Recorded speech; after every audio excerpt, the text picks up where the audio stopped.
Hello friends, welcome to the Boolean Brain in continuation to LeetCode Daily Challenge series. We are on day 28 where we are going to solve today's problem statement. The title says minimum cost path with teleportations. So we are given a m by n 2D integer array grid and an integer k. You start at top left cell 0, 0 and your goal is to reach to the bottom right cell m minus 1 n minus 1 position. Okay, so there are two types of moves which are available. One is the normal move. In normal move, we can move right or down from current cell. And if we move from ij to I ij to ij plus 1, which is right, or I plus 1j down, the cost is the value of the destination cell. Okay, so whichever cell you transition to, the cost associated will become the cell of cost of destination cell. Okay. Next, the other type of move is the teleportation. So you can teleport from any cell ij to any cell xy such that grid x comma y is less than ij. Okay, so in order to move to any new cell, ij can move value from ij can be moved to x comma y only when the value at the destination is less than equals to the current cell. Okay, and the cost associated with this move is zero. You may teleport at most k times. So we have to return the minimum total cost to reach cell m minus 1 n minus 1 from 0, comma 0. Okay, great. So looking at this problem statement, one thing is for sure, this is a very standard question. Okay, I'll tell you which part is the standard question, right? You have to start from 0, comma 0 and reach till end. This is a very standard question. Okay, this can be easily solved using recursion and it can be optimized using uh, memoization technique. Okay, which is our DP solution. So this way you can easily able to solve this solution. But the only change in the normal standard question, we are only given with the normal moves. But in today's problem statement, due to which the complexity has turned to hard, otherwise this standard question is of medium difficulty level. The only reason is due to this teleportation condition. So this is the only new thing that we have to think for and how can we implement into this, right? So, okay, let's take a look at this given example. This is the, okay, let us try to write this. Okay, so this is our grid and we have to start from this position to this position. So if you see in the first position, if you move down, so the cost becomes 2. Okay, if I move from this position to this, the cost becomes 2. Now if I move to the right, from 2 I move to the right, so cost becomes plus 5. Now once I am at this position, I can teleport directly to this position. Why? Because I can from 5 I can move to any cell which is less than equals to 5. So my end goal is 5. So I simply move to the last location with 0. So the total cost is 7. So this would be my return. Okay. So that's how we have to basically think of. Now let us try to look at the solution which is involving the recursion and DP approach. Okay, so this is our given function, the grid and total k. K is nothing but the total number of teleportation moves you can do. So I fetch first m and n and I create another cell which is a vector of tuples. This tuples contains the value associated in each cell, the value associated, and the next two elements also keep track of I and j. Okay, you might ask why would we need this? Because we want to move to a cell which is less than or equals to, right? So I want all the elements in some uh, in some array or vector so that I can sort and have a search in order to optimize the search result. So I simply push all the elements into this cells and I sort it out. Now this n contains the m by n size because the total number of cells, the elements in the cells are m cross n, which I am fetching it in n. Now I declare a DP array.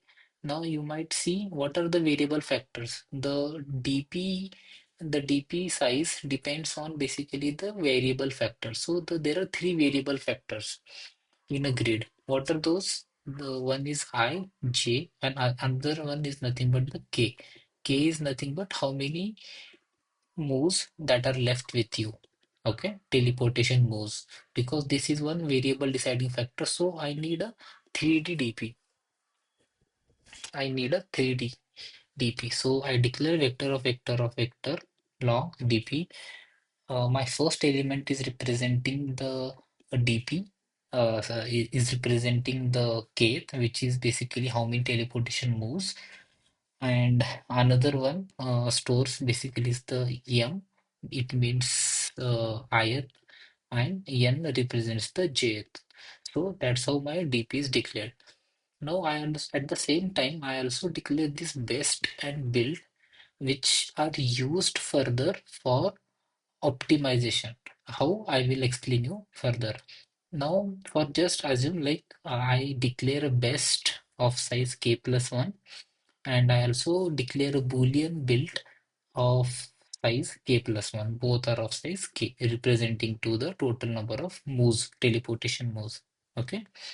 Now I simply, with all this information that we got, I will call the solve function. I pass all to this solve function. Solve is my basically recursive function. So since this is a recursive function, the corner condition, base condition remains as it is. If I reach to the end of the cell, that is I reaches to m minus 1 and j reaches to n minus 1, I simply need to 0, because if I am at 0, I don't need any extra cost, right? So I will return 0.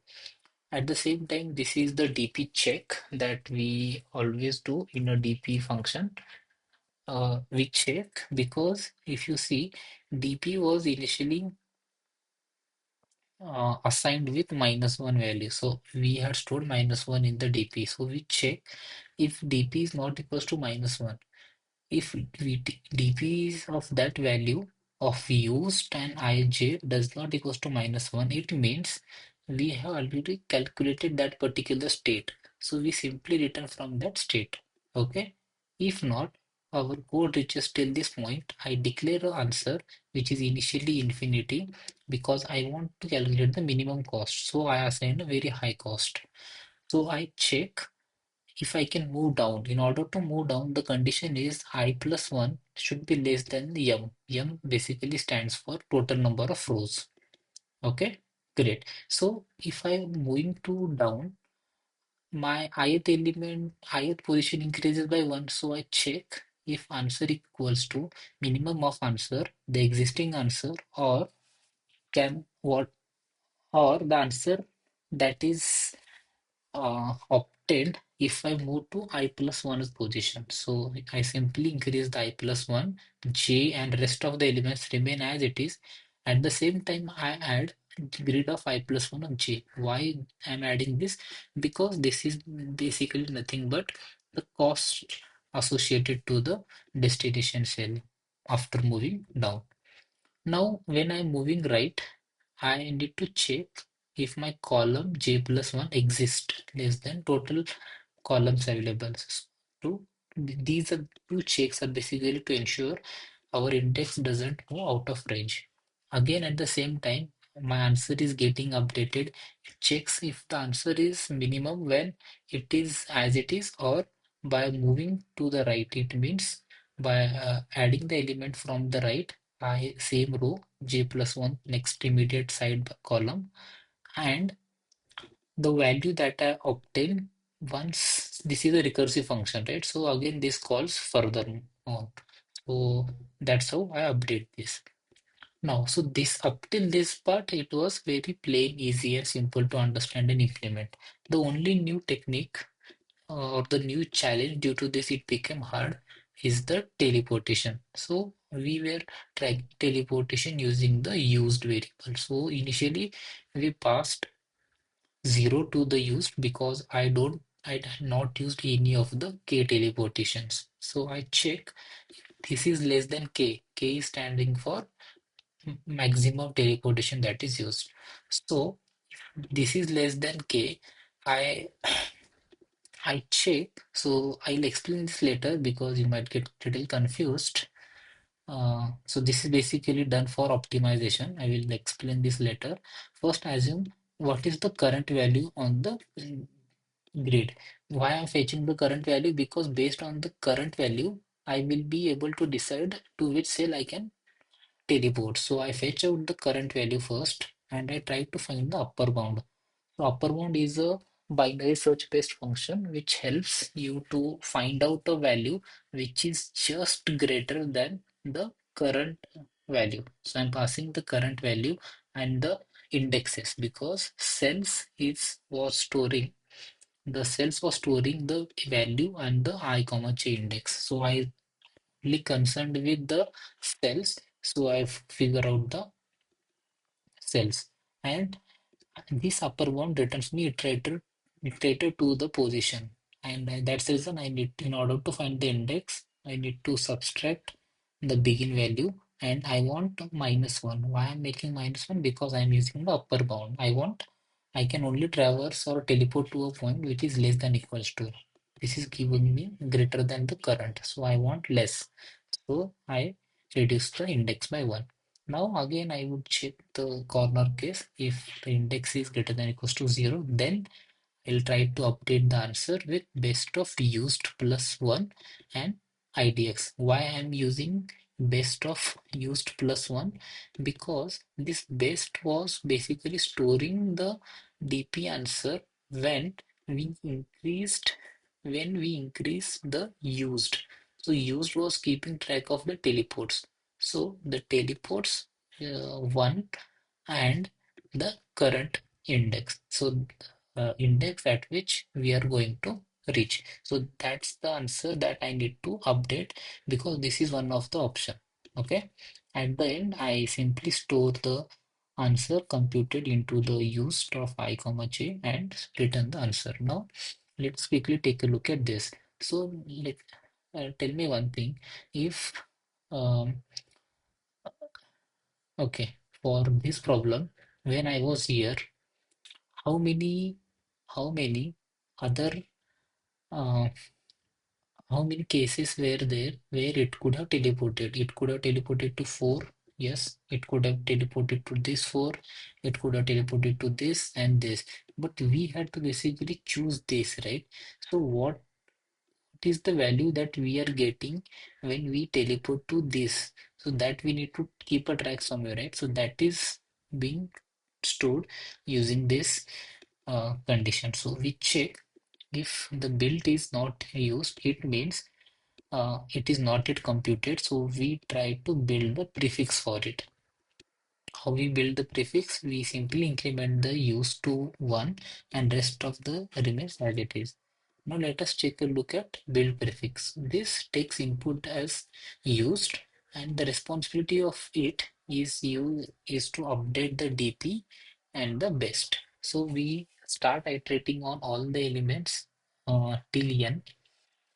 N was our total number of elements in the grid and start from 0 to that, and at each position I fetch out the cell value. This is the value and these are the coordinates. So I check if the DP is already computed. If the DP is this the condition match, if it is -1, then it is not computed, right? Then I need to compute it for this position, for this used. So I simply call the x comma y, the used whatever I received. So initially it is 0, so 1, and we pass the rest of it as it is. So that's how we calculate and store the DP of used.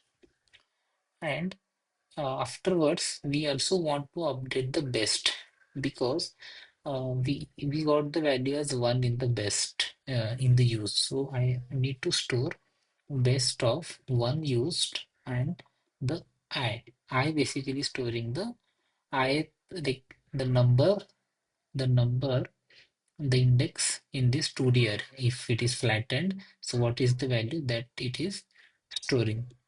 Okay, and it is the minimum of either I or best used I minus one, the previous or the infinity. So that's how we basically update the best. And at the end, it's a Boolean, right? Flag.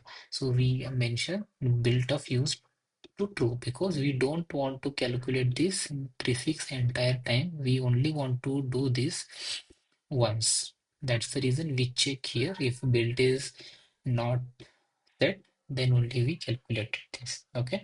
So this way, instead of going for each position going O of m cross n, we can get this in very optimized way. Okay. I hope the approach and solution is clear to you. Let us try to run this. Yeah, sample are passing. Let's quickly submit. And yes, so we were successfully able to complete this solution. So again, my advice to you would be to know to understand the concepts of recursion and how memoization works.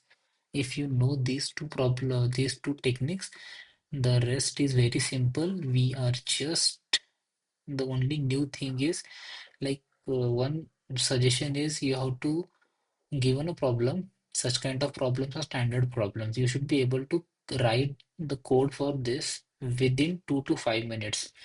You cannot afford to spend time on building the basic structure, the standard position. So you need to spend time on how this teleport. In this question, it was teleportation. In some other question, some other technique, other hint, like other thing can be given. So you have to ensure you spend time wisely to incorporate the new things here. The way uh, we optimized this teleport that was based on the time that we were getting computed. Okay. If you're watching till now, I hope you like the video. If you are having any comments, please do let me know in the comments. I can try to answer those. And thank you for watching.